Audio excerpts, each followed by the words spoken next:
বাংলাদেশের জামায়াতে ইসলামের সম্মানিত আমির, তিনি কুমিল্লায় এসেছিলেন, তাই না? আমার মনে হয় তিনিই বাংলাদেশ। এখন মনে হচ্ছে তিনিই বাংলাদেশ। এত সুন্দর করে কথা বলেন, এত পরিশীলিত কথা বলেন। আলহামদুলিল্লাহ, তার সাথে আজকে জুমার নামাজ পড়ার সুযোগ হয়েছে। কত সুন্দর প্রাঞ্জল ভাষায় তিনি কথা বলেছেন। নামাজের আগে খুতবা দিয়েছেন, কথা বলেছেন, নামাজ পড়িয়েছেন, তারপর মুনাজাত ধরেছেন। তিনিই তো নেতা। নেতা তো এমনই হওয়া উচিত, যিনি রাজপথের বীর হবেন, আবার মসজিদে গিয়ে তিনি নামাজ পড়াবেন। আচ্ছা, আমাদের সম্পর্কে আল্লাহ তাআলার চাইতে কেউ কি বেশি বুঝে? এর সমান কেউ বুঝে? এক ধারে কাছে কেউ বুঝে না। আল্লাহ তাআলার রহমতের সাগর তার হাতে, আর এক ফুটা দিয়েছেন গোটা বিশ্বের সৃষ্টিকে। এইটা থেকে যা আমরা পেয়েছি, জ্ঞান বলেন, বুদ্ধি বলেন, শক্তি বলেন, সব কিছু ওইটাই। তো সেই আল্লাহ তাআলা মানুষকে ভালোবেসে যে বিধানটা দিলেন, এর চাইতে তো উত্তম কোনো বিধান হতে পারে না। এই জন্য আমাদের ডাক হচ্ছে আল্লাহর বিধানের দিকে আসুন, কোরআনের দিকে আসুন। আমরা নিজেদের কোনো রচিত বই পুস্তক মানুষের হাতে দিয়ে এটা বলছি না যে আপনি এটার দিকে আসুন। আমাদের ডাক হচ্ছে আসুন আপনি কোরআনের দিকে আসুন। ইকরা বিসমি রব্বিকাল্লাযী খালাক, এটা থেকে শুরু করে আল ইয়াউমা আকমালতু লাকুম দীনাকুম ওয়া আতমামতু আলাইকুম নি'মাতি ওয়া রাদিতু লাকুমুল ইসলাম দীনা। কোরআনের ৬৬৬৬টি আয়াত। এই সমস্ত আয়াত আল্লাহ তাআলার পক্ষ থেকে মানব জাতির জন্য উপহার।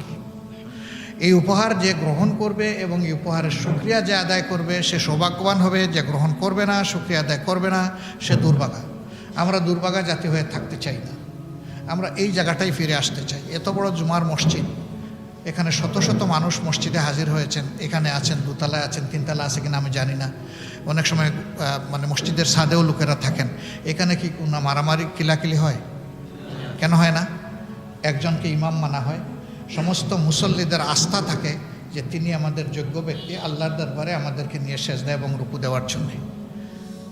একজন দাঁড়ান, আমরা সবাই তার ইক্তেদা করি, বাকি আমরা সবাই তার পিছনে মুক্তাদি, আর তিনি হচ্ছেন আমাদের ইমাম। শান্তি, কী জন্য শান্তি? তিনি আল্লাহর কুরআন এবং রসুল করিম সাল্লাল্লাহু আলাইহি সাল্লামের সুন্নাহ অনুযায়ী আমাদের নামাজটা আদায় করে। কিন্তু সেই ইমাম যদি কোনো জায়গায় ভুল করেন, মুক্তাদি কি বলবে সারা জিন্দগি উনি শুদ্ধ সালাত আদায় করেছেন, আজকে না ভুল করেছেন, একটু ছেড়ে দিক, দরকার নাই এটা ধরার? এটা হবে না। তাকে লুকমা দিয়ে সংশোধন করে দিতে হবে। এটা মুক্তাদির দায়িত্ব, তার উপরে ওয়াজিব। এই যেখানে সম্পর্ক থাকে, এখানে সমাজ ভালো না তাইকে পারে না। অর্থাৎ যারা সমাজ পরিচালনা করবেন, তাদের উপর জনগণের আস্থা থাকতে হবে যে তিনি আমার আস্থার ভার বহন করার মতো যোগ্যতা তার আছে। তিনি সমস্ত মানুষকে তার হৃদয় দিয়ে গ্রহণ করার মতো মানসিকতা তার আছে। এরপরে আমি যে আমানত তার কাছে রাখবো, তার খেয়ানত তিনি করবেন না। এতটুকু আস্থা না থাকলে সমাজের কোনো দায়িত্বশীল সমাজের কোনো উপকার করতে পারবে না এবং তার দ্বারা সমাজের শৃঙ্খলা ফিরে আসবে না। আবার যদি সবাই বলে যে আপনার নেতৃত্ব আমি মানি না, আমিই নেতা, এখানে সবাই যদি বলে যে ইমাম সাহেব বহু ইমামতি করছেন, আজকে আমারও সুযোগ দেন, আরেকজন ডান দিক থেকে বললো আমারে দেন, পিছন দিক থেকে বললো আমারে দেন, তাইলে কি মসজিদে এই সৌন্দর্য থাকবে? থাকবে না। এই নামাজটা কী জন্য? নামাজটা হচ্ছে মুমিনের সমাজ পরিচালনা করার জন্য। এই নামাজের শিক্ষা অনুযায়ী সমাজ চলবে। এই জন্যে মসজিদের মেহরাবে যিনি ইমামতি করবেন, আমরা চাই যে সমাজের ইমামতি তিনি করবেন, সমাজের ইমামতিটা তিনি করুন, আমরা ওইটা চাই।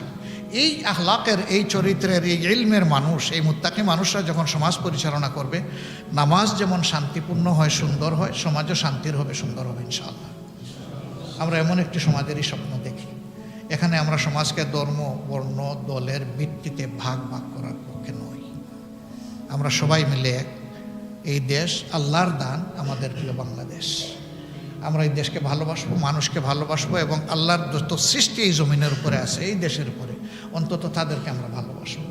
কারণ মানুষ শুধু মানুষের জিম্মাদার না, মানুষ আল্লাহর সমস্ত সৃষ্টির জিম্মাদার।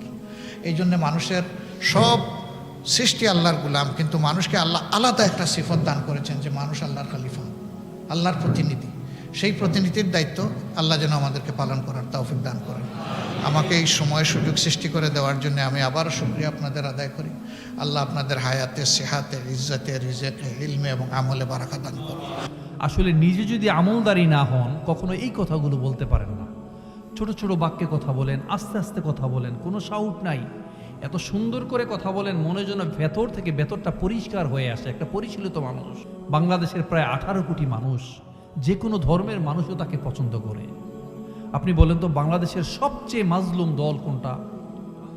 বাংলাদেশের সবচেয়ে মাজলুম দল, আপনারা স্বীকার করবেন। অন্যান্য দলের তারাও কিন্তু অনেক অনডেড হয়েছে, তারাও ইনজিওর হয়েছে, তাদেরকেও হামলা করা হয়েছে, মামলা করা হয়েছে, গুম করা হয়েছে, খুন করা হয়েছে, কিন্তু সবচেয়ে বেশি হচ্ছে তাদেরকে। এরপর তিনি এসেই বলেন আমরা ক্ষমা করে দিলাম। পারবেন?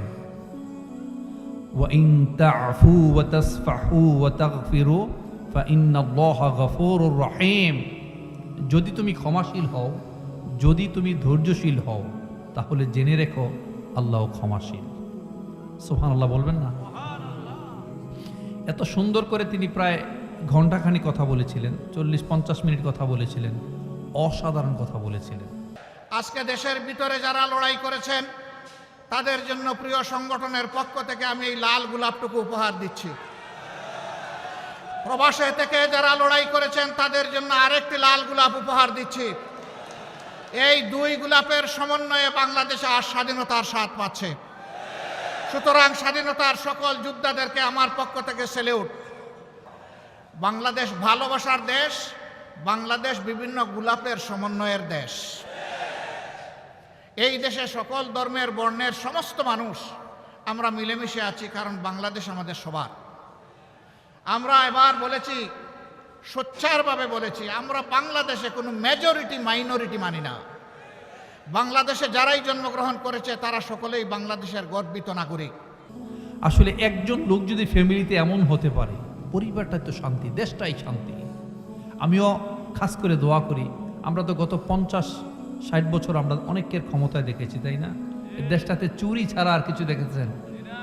চুরি, সন্ত্রাস, হাজার হাজার কোটি টাকা লাপাত্তা করে দিয়েছে, এরকম দেখেছেন না? এরকম ডাকাত দেখেছেন না আপনারা? আমরা কত জালেম দেখেছি।